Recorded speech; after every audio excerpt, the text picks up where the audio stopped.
حسن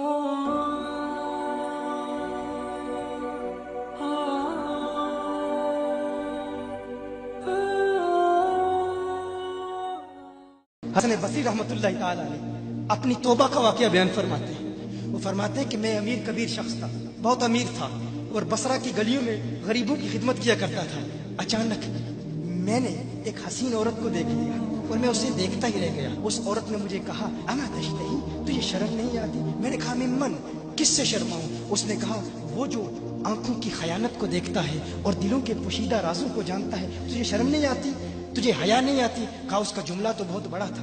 حسن بصری اپنی توبہ کا واقعہ بیان فرما رہے ہیں۔ فرمایا اس کا جملہ تو بہت بڑا تھا لیکن وہ اتنی حسین تھی، ایسی خوبصورت تھی، میں پھر بھی مسلسل اسے دیکھتا رہا اور دیکھتا ہی رہ گیا۔ اور پھر آخر اس نے کہا کیوں بار بار مجھے دیکھتا ہے؟ میں نے اس عورت کو کہا کہ تیری آنکھیں اتنی خوبصورت ہیں کہ تیری جھیل جیسی آنکھوں میں ڈوبنے کا جی چاہتا ہے۔ اس عورت نے کہا اچھا تو ایسی بات کرتا ہے، تو یہاں انتظار کر۔ وہ عورت اپنے گھر میں چلی جاتی ہے۔ تھوڑی دیر کے بعد کہا میں انتظار کر رہا تھا۔ تھوڑی دیر کے بعد اس کی خادمہ آتی ہے، اس کے ہاتھ میں ایک تشت ہے اور اس تشت کے اندر اس پر ایک کپڑا ہے۔ کہا میں نے کپڑا اٹھایا تو اس میں اس کی 2 آنکھیں تھیں۔ اس نے اپنی 2 آنکھیں نکال کے اپنی خادمہ کو دے دی کہ اس کی وجہ سے اس کا دل دین سے دور ہوا ہے، مجھے یہ آنکھیں نہیں چاہیے۔ کہا اس پر ایک کاغذ تھا، کاغذ پر لکھا ہوا تھا مجھے ایسی آنکھوں کی ضرورت ہی نہیں جس سے ایک مرد فتنے میں مبتلا ہو جائے۔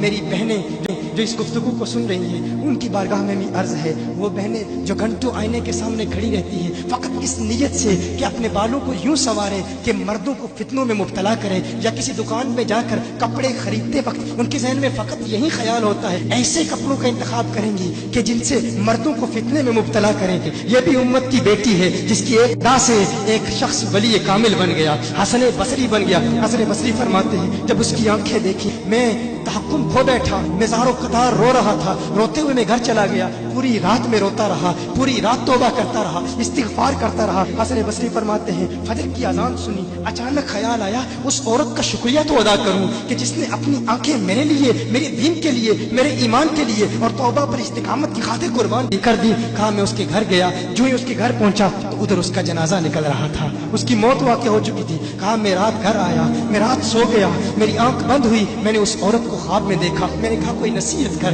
اس عورت نے کہا کہ جب اس تنہائی میں ہو اللہ ذکر کرتے رہو، اور جب صبح کرو تو استغفار کرو، شام کے وقت استغفار پڑھو۔ کہا میں نے اس وقت توبہ کر لی، ایک عورت میری توبہ کا سبب بنی، ایک عورت کی وجہ سے مجھے توبہ پر استقامت ملی۔ یہی حسن بصری پھر وہ واقعہ بھی آتا ہے، وہ دور بھی آتا ہے، ان کا ڈر کتنا ہے، ان کا تقوی کتنا ہے، پرہیزگاری کتنی ہے۔ یہی حسن بصری، ایک دن ایک شخص نے حسن بصری رضی اللہ تعالی عنہ سے کہا ہے حسن بصری کیا آپ جانتے ہیں کہ جہنم سے جو شخص سب سے آخر میں جہنم سے نکالا جائے گا اور پھر یا حنانو یا منانو پڑھتا ہوا جہنم سے باہر نکلے گا؟ حسن بصری فرماتے ہیں کاش میں وہ شخص ہوتا، کاش میں وہ شخص ہوتا۔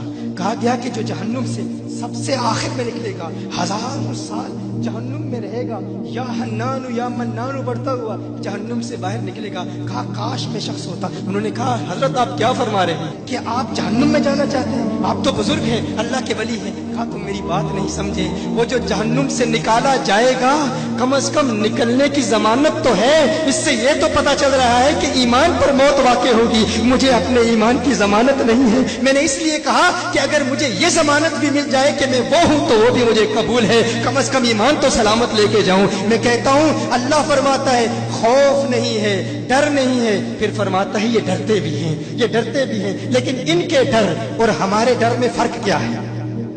ان کے ڈر اور ہمارے ڈر میں فرق کیا ہے؟ وہ ایک سے ڈرتے ہیں، کسی دوسرے سے نہیں ڈرتے۔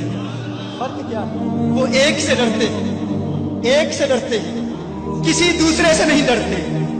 ہم اس ایک سے نہیں ڈرتے، اسی لیے ہر ایک سے ڈرتے ہیں۔ یہ فرق ہے، ہم اس ایک سے نہیں ڈرتے، اسی لیے ہر ایک سے ڈرتے ہیں۔